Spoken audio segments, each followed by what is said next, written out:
Hey guys, welcome back to another video. For today's video, I'm going to be sharing with you guys 5 common mistakes that those with low porosity hair typically make. I personally have made these mistakes countless times just because I've been following trends and whatever is up and coming in the curly hair world. I used to be that one person that would just hop on it. I did absolutely no research. I just saw that people were doing it and it worked for them, so I assumed it would work for me. But I'm here to tell you that that's not always the case. When I'm telling you I've done it all, I have done it all. So I'm here to break down those common mistakes that you might be making so you don't make them again. Side note, I've been filming all day, literally all day, but I had this idea and I was like, you know what, let me put this together and try to put this out on YouTube as soon as I can. I know there's a ton of other YouTube videos regarding this topic, but there's a lot of you that resonate with my hair type, and not every single thing that doesn't work for me may not work for somebody else.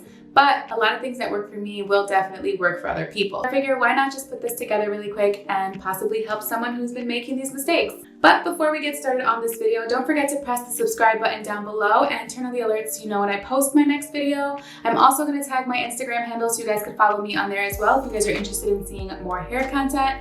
But without further ado, let's get started on this video.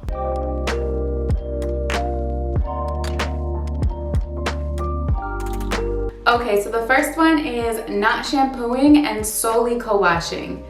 I have spoken about this so many times on my channel. You guys already know how I feel about shampooing. If you have low porosity hair, it is very, very, very important for you to shampoo your hair at least once a week. Those who just co-wash and it works for you, amen. But most of the time, low porosity hair is more prone to buildup. And if you do have buildup from the whole week, you should not be co-washing your hair to get rid of the buildup, because co-washing doesn't necessarily really cleanse your hair. It's kind of like a conditioner wash. So yes, it's moisturizing, but it doesn't clarify and cleanse your hair the way it should be weekly. If you're like me and you use thick products, you use thick gels, there's no way in heck that you can use a co-wash and feel cleansed. But again, if this does work for you, by all means. But if you're somebody like me who uses thick products, like I said, you don't want to have product buildup. Product buildup on your hair and on your scalp will prevent hair growth. So it's very important to make sure that you do shampoo your hair to get rid of all that buildup and make sure your hair is clean. You don't want to work on a dirty canvas. For me, if I was to just co-wash my hair after having a ton of thick products in my hair, I would feel like I'm still working products on hair that's not fully cleansed. So I don't know, that's just a me thing. Every hair is different, because for me this year I've learned that my hair really does like to be shampooed. So every time I wash my hair, I shampoo.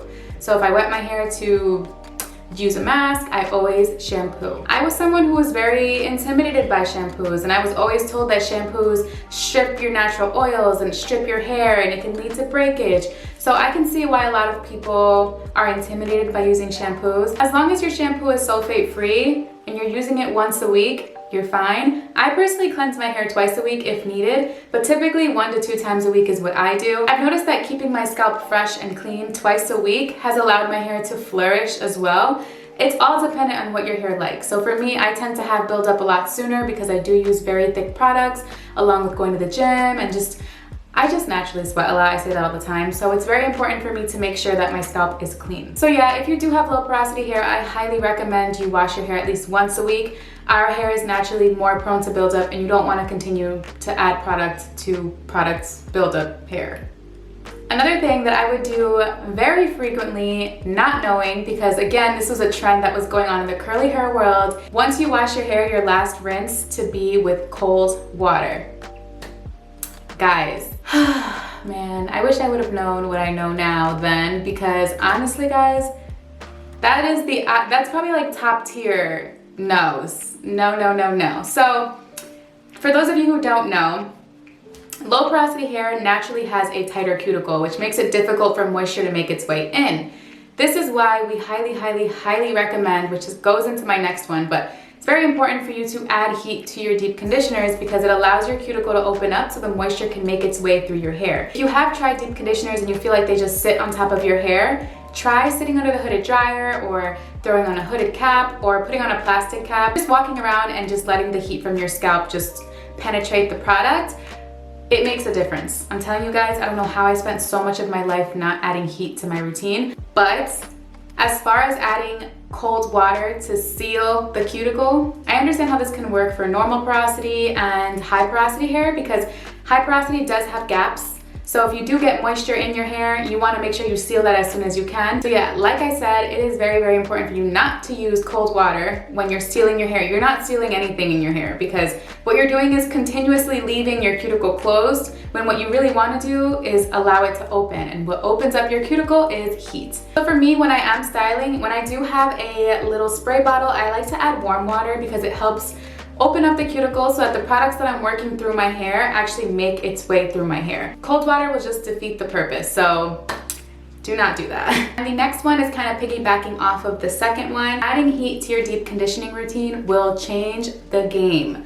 So I personally was somebody who was super lazy. At times I catch myself being super lazy still, but it is so important to add a little bit of heat. You don't have to sit under a hooded dryer.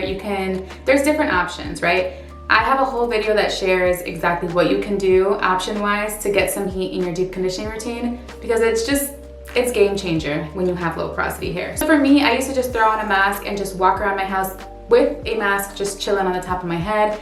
No plastic cap, no nothing. And I used to notice, I'm like, why do I deep condition? My hair is dry as heck, and I didn't know what was going on. So then one day I was like, you know what? I'm gonna give myself this extra TLC or whatever.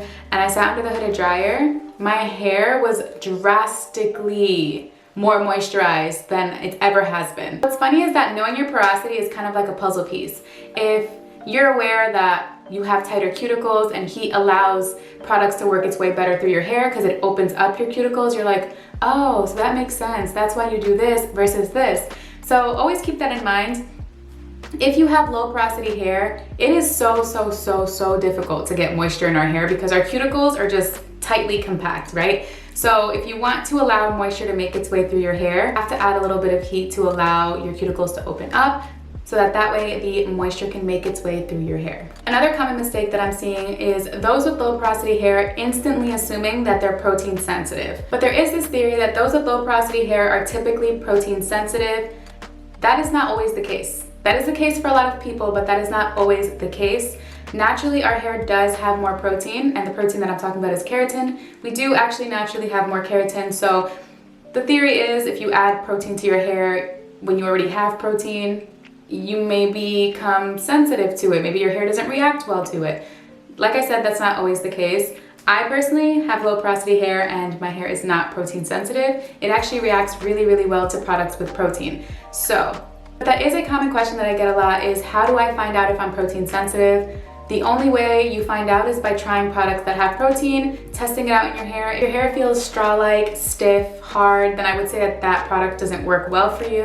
And I would just follow up by using a protein-free moisturizing product. So don't completely cancel proteins if you haven't tried them. Most products do contain proteins, but there are a ton of amazing products that are protein-free. But like I said, don't completely dismiss protein if you haven't tried it. I personally was someone who would run away from proteins because I thought that because I'm low porosity, it wouldn't work in my hair. So now I know my hair does like protein, so I'm not too afraid of it, which is why I'm telling you guys to just try different things, because unless you try, you just won't know. And my last and final one is styling without water. This is kind of one that I feel can go either way. I know that I can do both, but products work better with me when I actually add water in the process. So I know that there's a lot of theories that they say that low porosity hair should not style with soaking wet hair and you should style with soaking wet hair.